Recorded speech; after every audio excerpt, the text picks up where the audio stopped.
मित्रों नमस्कार। आपका बहुत बहुत स्वागत है। मित्रों आज बहुत ही गर्व का दिन है, बहुत ही सुखद और तसल्ली वाला दिन है। आज भारत ने चांद को छू लिया है। जो हमने 2008 से प्रयास किया था वो आज सफल हुआ और उस सफलता ने आज हमें चांद पर पहुंचा दिया। हमारा चंद्रयान 3 यान आज वो दक्षिण ध्रुव में, चांद के दक्षिण ध्रुव में चांद की सतह पर उतर गया है।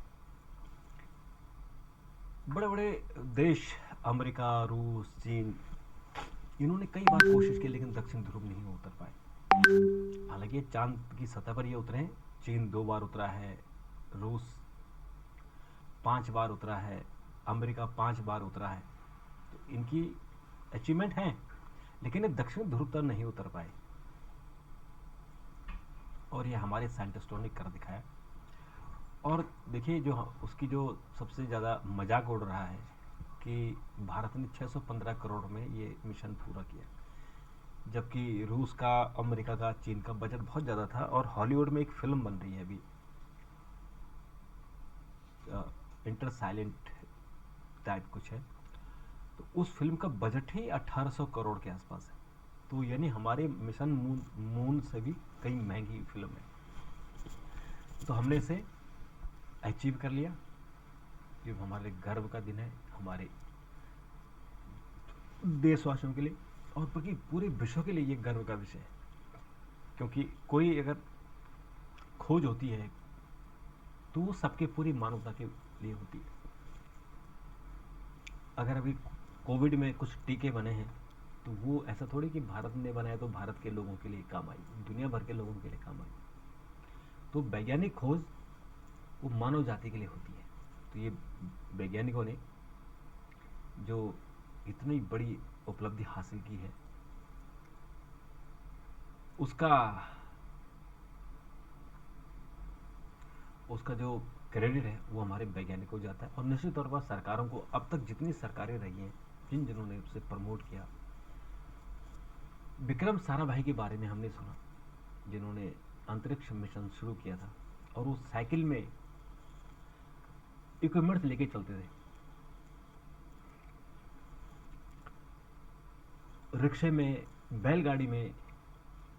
और आज देखिए हमारे पास वो जो सपना उन्होंने देखा था 1970 में, इतने साल बाद वो सपना पूरा हुआ। और आज जो रोवर है, जो लैंडर है, उसका नाम ही विक्रम के नाम से पड़ा है, विक्रम साराभाई। और आज विक्रम साराभाई के दोनों बच्चे, एक बेटा है कार्तिकेय और एक बेटी है मल्लिका साराभाई, जो अब बहुत अच्छे डांसर हैं, बड़ा नाम है उनका।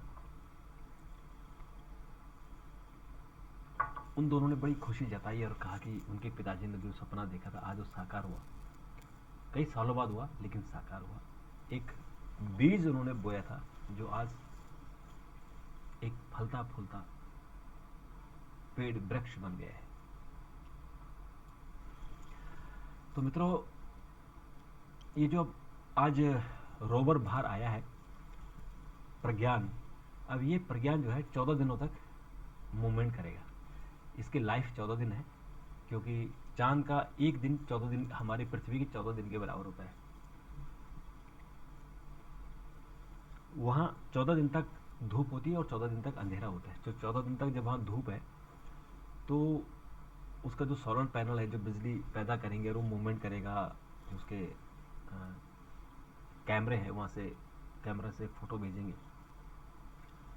और उसके बाद वो 14 दिन के बाद वहीं रहेगा, लेकिन वो ख़त्म, मतलब जब उसको एनर्जी नहीं रहेगी तो ख़त्म हो जाएगा, उसका काम करना बंद कर देगा।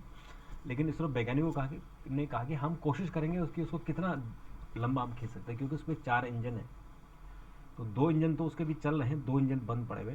तो उन 2 इंजनों को खोलकर, अगर जैसे वहाँ सूरज है, अभी उजाला है, तो उजाले के कारण वहाँ हीट मिल सकती है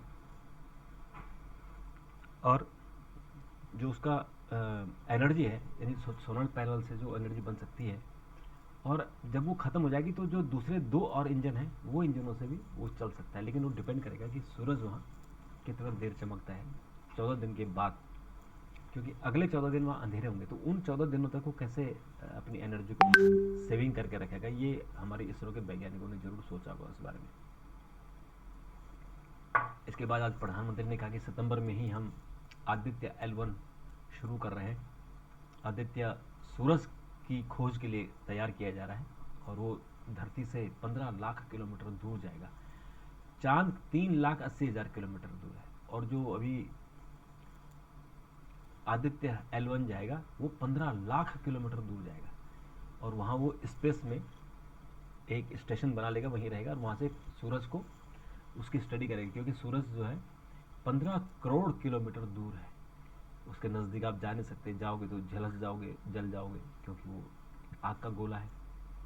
तो इसलिए 15 लाख किलोमीटर दूर जाकर उसकी स्टडी करेगा कि सूरज है क्या। तमाम देश कर रहे हैं, तमाम देश उसकी स्टडी कर रहे हैं, हम भी करेंगे। और मित्रों, इसमें हम जो हमारे साइंटिस्ट हैं इनको सलाम करना चाहिए। इनके मैं आपको नाम बता देता हूँ। जो ये टीम है जिसने चंद्रयान 3 को इसका सफल लैंडिंग की है, सॉफ्ट लैंडिंग की है, इसमें डॉक्टर एस सोमनाथ हैं जो इसरो के इस वक्त अध्यक्ष हैं। ये एरोस्पेस साइंटिस्ट हैं, इंजीनियर हैं, और एस सोमनाथ ने चंद्रयान के बाहुबली रॉकेट का डिज़ाइन में इन्होंने मदद की थी। जो बाहुबली है जिससे ये छोड़ा गया है चंद्रयान, वो बाहुबली जो व्हीकल है, और ये बेंगलुरु के इंडियन इंस्टीट्यूट ऑफ साइंस के स्टूडेंट रहे हैं, बड़े साइंटिस्ट हैं।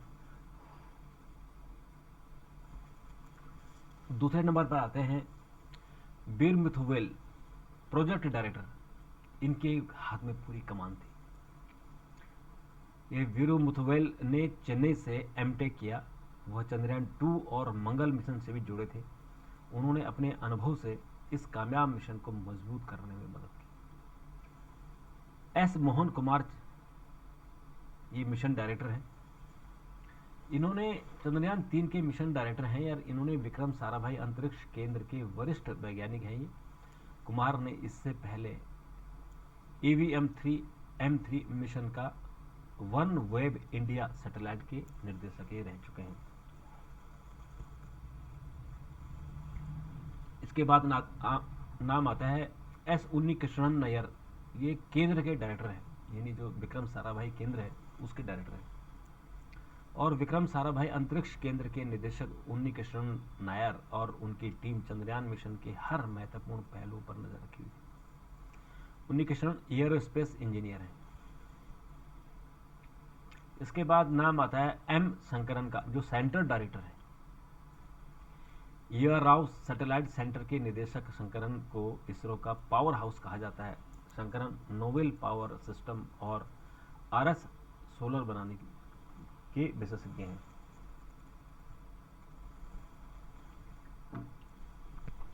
इसके बाद आता है एस राजराजन LV। ये LAV के प्रमुख हैं। राजराजन श्रीहरिकोटा के सतीश धवन अंतरिक्ष केंद्र के निदेशक हैं। इन्होंने चंद्रयान 3 को कक्षा में स्थापित किया। राजराजन कंपोजिट क्षेत्र के माहिर माने जाते हैं। कल्पना, चंद्रयान 3 में भी 2 में भी आपने इनको देखा होगा। और जिस दिन ये हमने बाहुबली से चंद्रयान 3 को छोड़ा था, तो जिसमें एक महिला की आवाज़ आ रही थी जो काउंट डाउन कर रही थी 10, 9, 8, 7, तो जो काउंट डाउन कर रही थी, और जिन्होंने कहा कि जब व्हीकल छोड़ा गया तो उन्होंने कहा कि success, all is well, all is normal. तो ये वही कल्पना है। कल्पना डिप्टी प्रोजेक्ट डायरेक्टर हैं और इन्होंने सैटेलाइट बनाने में अपने जीवन को समर्पित कर दिया है। कल्पना चंद्रयान 2 और मंगलयान मिशन टीम की भी हिस्सा रही है। तो इनका पूरा लाइफ इसी में चला गया। ये सैटेलाइट टेक्नोलॉजी की माहिर है। दूसरी हैं ऋतु श्रीवास्तव, सीनियर साइंटिस्ट हैं और मंगल मिशन में उप संचालक हैं। लखनऊ विश्वविद्यालय से MSc करने की वाली ऋतु ने IISc से पढ़ाई की है, Indian institute of science Bengaluru. Bangalore के इतना बड़ा साइंटिस्ट, ये बेंगलुरु साइंस सेंटर को बनाने में भी, उसको ठीक करने में, बनाया तो अंग्रेजों ने था, लेकिन उसको सारा विक्रम साराभाई और भाभा ने उसको बनाया। हालांकि उन पर आरोप भी लगे कि उन्होंने बेंगलुरु साइंस इंस्टीट्यूट से पढ़ाई नहीं की, वो बाहर चले गए, फिर बाहर रह के उन्होंने काम किया। लेकिन अगर वो काम नहीं करते तो आज विक्रम साराभाई का जो सपना था और भाभा परमाणु कार्यक्रम जो बना, अगर वो यहीं रहते तो शायद उस सिस्टम में या पैसे की कमी कारण नहीं हो पाया था। तो जब वो टाटा से जुड़े, टाटा के जो अप्लाइड साइंस, टाटा ने उनके लिए पूरा डिपार्टमेंट खोल दिया था, और उसके कारण जो उन्होंने परमाणु ऊर्जा और परमाणु कार्यक्रम को उन्होंने जो पंख लगाए वो अकल्पनीय है। तो मित्रों, जो विक्रम साराभाई का बेटा है कार्तिक, कार्तिक इस वक्त भौतिक विज्ञान है, और ये आ, आ, इन जो ये कार्तिक है वो पर्यावरण विज्ञानी है, एनवायरमेंटल साइंटिस्ट है, और अहमदाबाद में रहते हैं। और उन्होंने कहा कि ये जो कल्पना की थी उनके पापा ने और आज सफल हुआ है, तो ये पूरी मानव जाति के लिए, दुनिया भर के लिए है। और जो बेटी है मल्लिका साराभाई, इन्होंने कहा कि भारत का अभियान पूरी मानवता के लिए आगे एक कदम है। उन्होंने कहा कि इस प्रयास में मैं प्रयास और विज्ञान में विश्वास करती हूँ। मेरा मानना है कि इसरो के वैज्ञानिकों ने कठोर परिश्रम किया है और मेरे पिता का एक सपना पूरा किया है। उन्होंने विज्ञान और प्रौद्योगिकी के उपयोग का सपना अन्य देशों से होड़ के लिए या खुद को महान साबित करने के लिए नहीं देखा था, बल्कि उनका उद्देश्य यह देखना था कि मानवता और पृथ्वी सभी के लिए है, कैसे बेहतर, सुरक्षित और अधिक सम्मानजनक हो सके। तो विक्रम साराभाई वाकई महान विभूति थे, इसमें कोई शक नहीं। मित्रों, अब हम इंतजार कर रहे हैं कि जब ये जो रोवर है प्रज्ञान,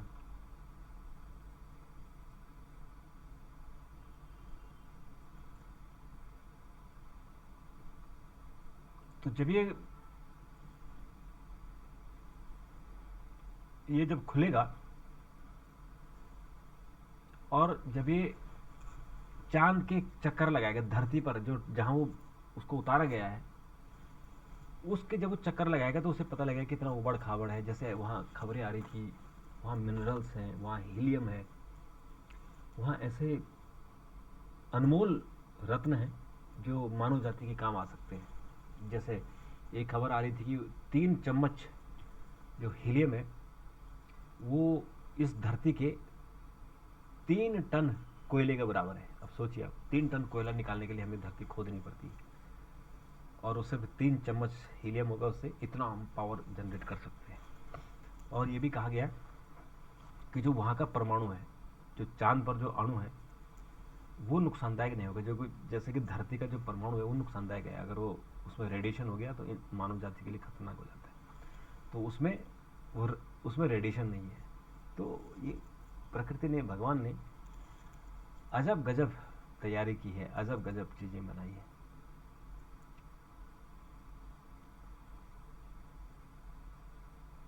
आज प्रधानमंत्री ब्रिक्स कॉन्फ्रेंस में साउथ अफ्रीका में थे, तो वहाँ उन्होंने चंद्रयान 3 को देखने के लिए उन्होंने लाइव टेलीकास्ट किया और हमारे साइंटिस्टों को बधाई दी। और उसके बाद उन्होंने फिर टेलीफोन के जरिए फिर जो इसरो के अध्यक्ष हैं सोमनाथ, उनसे बात की। तो ये एक वाकई ऐसा ये आज ये मौका था। सब लोगों ने, पूरे देश में आज पटाखे फूटे, फुलझड़ियाँ, और दिवाली मनाई गई आज। कांग्रेस नेता राहुल गांधी, मल्लिकार्जुन खड़गे, सब ने तारीफ की। आम आदमी पार्टी, जितने हमारे मुख्यमंत्री, सब ने साइंटिस्टों को बधाई दी, और सब ने कहा कि ये जो जो आज कामयाबी हासिल हुई है वो लॉन्ग टर्म के लिए,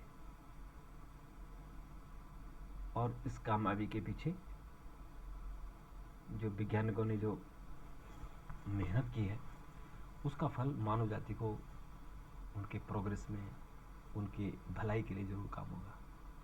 तो आज सभी लोगों ने तारीफ की, मोहन भागवत आरएसएस प्रमुख और सुप्रीम कोर्ट के चीफ जस्टिस सब ने तारीफ की। तो आज बहुत ही खुशी का मौका था, तो इस खुशी के मौके में हम आपसे शेयर करते हैं। अगर आपके सलाह हो तो ज़रूर दीजिएगा। तब तक नमस्कार, थैंक यू, धन्यवाद।